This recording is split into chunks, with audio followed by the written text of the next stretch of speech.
Hello mga kaibigan, mga idol, no? Nandito na naman tayo para pagbigay sa inyo ng mga informasyon, ano, at mga kaalaman patungkol dito sa bansang Lithuania. Dahil minsan-minsan na lamang tayo makapag-vlog. Kahit pa paano ay makapag-update po tayo sa inyo.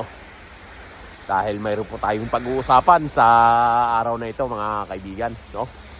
Kasama po pala natin si Bogs, si Ansarlo from Davao mga kaibigan.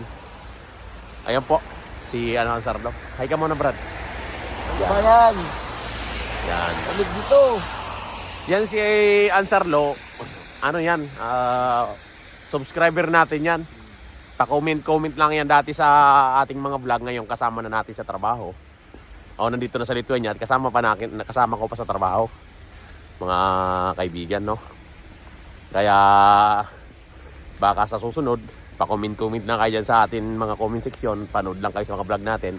Ay magkita-kita po tayo dito sa bansang Lithuania. Magkita po tayo dito sa bansang Lithuania. Kaya Magkakwarto pa tayo.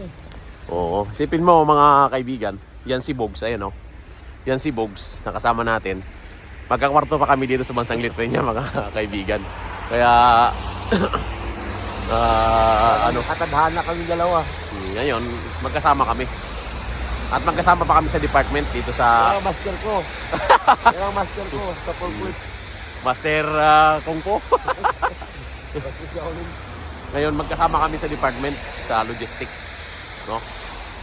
So, sa mga kaibigan natin dyan, sa mga kababayan natin dyan, na nais pong mag-apply po dito sa bansang Lithuania, panoorin nyo po ang mga video po natin dahil marami po tayong mga tips dyan, no? At don't forget to subscribe sa ating YouTube channel, Kuya Rich Vlogs, at hit nyo na ang notification bell all para lagi kayong naka-update, no, sa mga vlog po natin. Ang share na lang po, maraming makakita. Yon. So, kaya i-share po ninyo mga video po natin para matulungan din po natin ang ating ibang mga kababayan na mga interesado.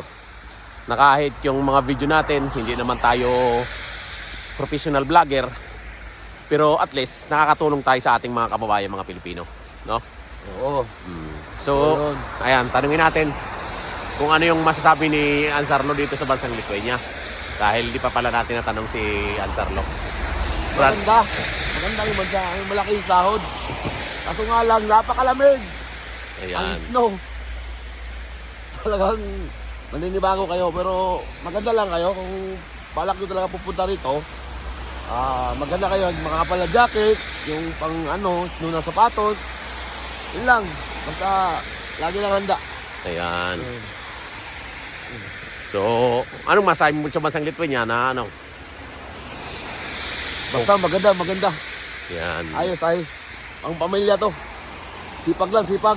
Ayan. So, i-shoutout mo pamilya mo sa Davao para mapanood nila yung mga video natin at i-shoutout mo family mo para Shoutout mga pala yung asawa ko dyan na bait.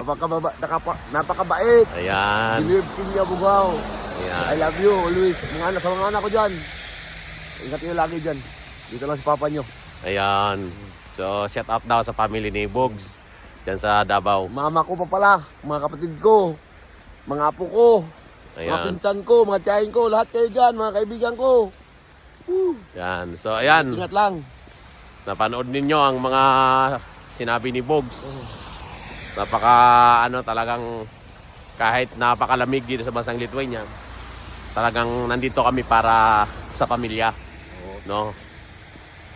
Kaya dapat tayo, laban lang para sa pamilya mga kaibigan, no? Kahit ang lamig po dito, umaabot ng negative 28, negative 25, na talagang halos manigas-nigas ang dugo namin dito mga kaibigan. Talagang pasok pa rin sa trabaho. Dahil sa bansang Lithuania, no work, no pay.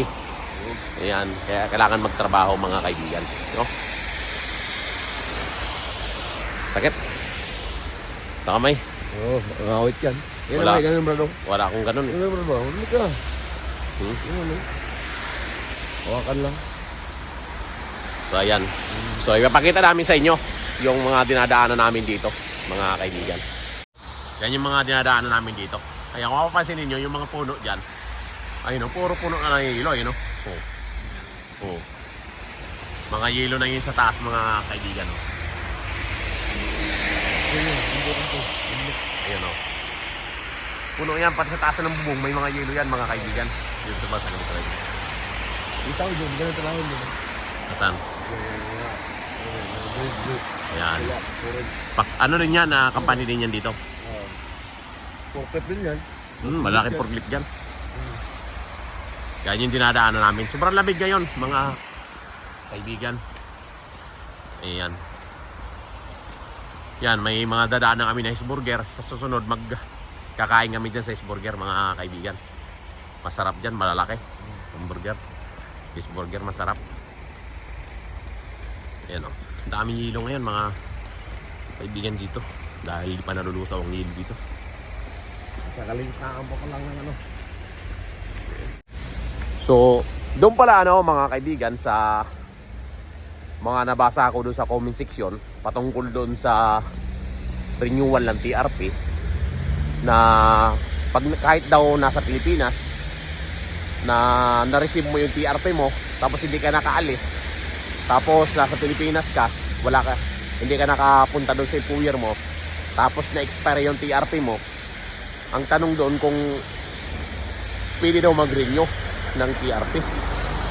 So, ang masasagot ko sa inyo mga kaibigan, direct to the point, hindi po pwede natin i-renew ang ating TRP na sa atin lamang. Yung kung gusto lang natin ay hindi po pwede kasi kaya tayo nagka-issue ng TRP dahil mayroon tayong sponsorship na employer. Kaya tayo nagkaroon ng TRP. Ngayon, pag nag-expire ang TRP mo, na wala kang employer na nasa Pilipinas ka, hindi mo po pwedeng i-renew yan na katulad lang ng lisensya na pwede mong i-renew kahit pag nag-expire. Yan po hindi po pwede dahil wala po tayong employer mga kaibigan. Kaya sa madaling salita, pag nag-expire ang TRP po natin sa Pilipinas, na nasa Pilipinas tayo, hindi po natin pwedeng i-renew ang ating TRP dahil yun nga wala po tayong employer, no? Wala po tayong sponsorship. Kaya pag mga ganon na expire, sayang po ng pera po natin pagka nasa Pilipinas po tayo, na-expire po ang TRP natin na hindi po natin nagamit. Useless po yun.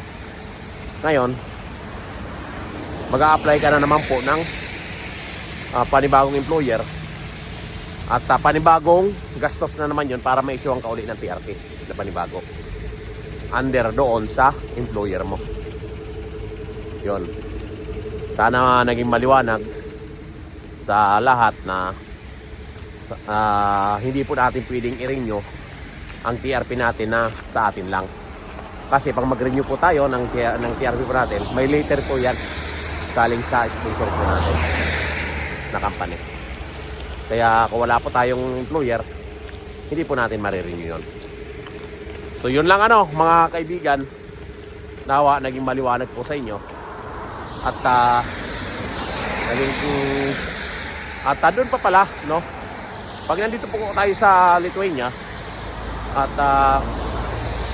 may employer po tayo at pag na-expire, pag i-renew po tayo ng employer po natin, ipapa-renew po yan sa inyo at bibigyan po kayo ng letter. Pupunta po kayo sa immigration ng Lithuania para mag-biometric uli. Ganun po yung nangyayari, no? So, pero sa susunod po natin na topic yan, patungkol po doon sa renewal ng TRP at sa paglipat po ng company kung gusto niyo lumipat pagtapos pa ng kontrata ninyo. So, yun po ang susunod natin na pag-uusapan. So yun mga kaibigan, sana kahit napakasimpleng pag-uusap natin or vlog po natin ngayon ay may natutunan po kayo, no? So salamat sa lahat, no? Don't forget to like and share sa mga vlog po natin dito sa Lithuania para makatulong po tayo sa iba natin mga kababayan. So salamat, bye-bye po mga kaibigan, God bless po. Ayan, baka may sasabihin ka pa Brad. Wala na. Ayan.